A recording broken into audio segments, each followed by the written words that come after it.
this just like sitting here? Yeah. Okay. It's not somebody can drink it. I feel like it's been here for a while, right? We can get you a fresh one back in the Nah, it's okay. It's okay. I can wait. If you really want it. Nah, I can wait. It's all you. Cooper, we talked about your transition to the league. You said physicality is probably the toughest for you. Do you think that this is the toughest and most that you've had to kind of put out there on the floor with 40 minutes played tonight? Yeah, it's up there. You know, they're a physical team. We knew that, you know, coming off the first time that we played them. They're a physical, tough team, and, you know, if you're not physical back, and they're going to punish you. So we knew that coming in, and, you know, try to raise our level of physicality. What does it feel like at the end of the fourth quarter when Detroit decides to, you know, take you away, kind of double you off of the screen action and kind of let another player take the shot at only 18 years old? I mean, yeah, if they're going to put two on me, you know, we just got to make the right play. I thought Clay actually got a great look off and rolled around and missed. But, you know, it's just about being a basketball player. You know, obviously it's pretty cool that, you know, they took me away and, you know, I was hot down the stretch. But, you know, being basketball players, you know, finding Clay and getting a good look off is what was best for our team. I thought we, you know, just moved on great and got a good look. You got the pass to 80 there, late overtime period. But before that, you had two straight shots there over Isaiah Stewart. Just what you see on those two players? Yeah, just getting to my spots. You know, I was trying to get out to the rim a couple times. You know, they're showing a low man, and they got some really athletic guys. So, you know, D-Lo was on the bench telling me, you know, you got to get to your midi, you know, get to your spot and just raise up and live with the shot. So, you know, I thought I did a little better, you know, down the very end of the fourth quarter, just getting to my spot and just raising up. What does that say about this team, Cooper? Detroit comes in and got the second best record in the entire NBA. You guys helped them out. I think it says a lot. I mean, you know, honestly, I think that's our first game having everybody that's not out for the season healthy. So, you know, that's a big step for us. You know, just getting healthy, getting guys back, getting into shape, and I think if we can, you know, continue like this and have guys, you know, every night and have guys available, it'll be really good for us. And you know, we got a lot of fight left. You know, we're not rolling over and, you know, giving up and just saying we're gonna, you know, be a bad team. We're gonna keep fighting and competing and giving it our all every single night. Since Anthony Davis's return, y'all have been stringing together some wins, playing much better. What's been so special about you and Davis's on-court tandem? Yeah, I think it's something that I go back to. I mean, he's just got a lot of gravity. You know, it's a matchup nightmare for, you know, a lot of teams, pretty much every team. So, you know, he just has a lot of gravity, and that just opens up, you know, the whole floor for the rest of us and just gives us the ability to go and just make plays. So on the other end of the floor, of course, you can gauge his performance when looking at steals and blocks, but of course he's extremely impactful.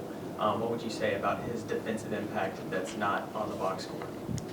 Yeah, I mean, he's special. You know, just his presence, I would say, around the rim. You know, he has such a big, you know, rim presence of, you know, blocking shots, and he has great hands. You know, probably the best hands, you know, at his position that I've ever seen. So it's pretty cool, you know, just to be alongside him, and you know, with his presence, it definitely just elevates us all. You mentioned that fight. What are the big picture goals for this team right now? I mean, for me, I mean, I can speak for me, and I don't think I can speak for the team. It's just, you know, day to day. Not getting ahead of ourselves, really not even trying to look big picture right now, but just on a day-to-day basis, just showing up and getting better, and, you know, dedicating ourselves to competing every single night, and knowing that we got a lot left to give, and we think we can be, you know, a good team. One thing that you've constantly said is not riding the highs and the lows. You're coming off a career high of 42 points, just be the best team in the East. You seem very mellow, so how does this kind of calmness help you regulate throughout the whole season, and how have you kind of mastered it so quickly? I'm tired. I would say that goes into that mellowness. Obviously, I'm excited. You know, fight out a win like that, it feels pretty good, and especially to, you know, go into an overtime game and come out with a win, it feels great. But like I said, just thinking on a day-to-day basis, knowing that we got another one on whatever day the 20th is, 2 days, a day in between. We got another game coming up. So we just got to turn the page. You can't, you know, be like, oh, we won and celebrate it too much. We just got to move on, and that's really what this league is about. And it's one of the biggest things that I've learned so far is just turning the page really quickly and just getting ready to, you know, go to work the next day and play somebody new. That's a mindset you just learned, or is that something? It's different. It's different. You know, college, you know, sometimes a week in between games, 3-4 days at least. Except, you know, the ACC tournament I played, or I didn't even play in that last year, one game. But, you know, those type of things where you got a couple games in a couple of days. But other than that, it's 3-4 games to a week at a time in between. And so it's a different mindset for sure. You know, it's something you have to learn, you know, not taking the losses too hard, not enjoying the wins too much. So, you know, I think I'm learning a lot. You came in here early in the season. I think you guys had just lost to the Pelicans, and you were pretty down. You know, you talked about you never lost this much in your life. How did you keep the early losing from weighing on you, and how did you learn from those? Just trying to get better. You know, just focusing on each individual day of showing up, you know, putting in reps, putting in the work, and knowing that every opportunity and experience that I'm getting right now is only going to help us in the long run. And, you know, whenever we turn this thing around and, you know, I think we have, you know, started in that direction, it's going to make it a lot sweeter, knowing the way we started it. And so, you know, I'm just looking forward to continuing to grow each and every day. And, you know, I think the wins will continue to come if we just focus on that stuff. I know it's still early, but what kind of identity would you say this team is creating? I would say we definitely have a next man up mentality, and you know that identity of we don't care, you know, who's doing it on each given night. You know, we're having different guys step up every night, and that's what it's really about. You know, trusting each other. You know, we have a big trust and loyal group where we're all just trusting each other, and I think that's a big part of it.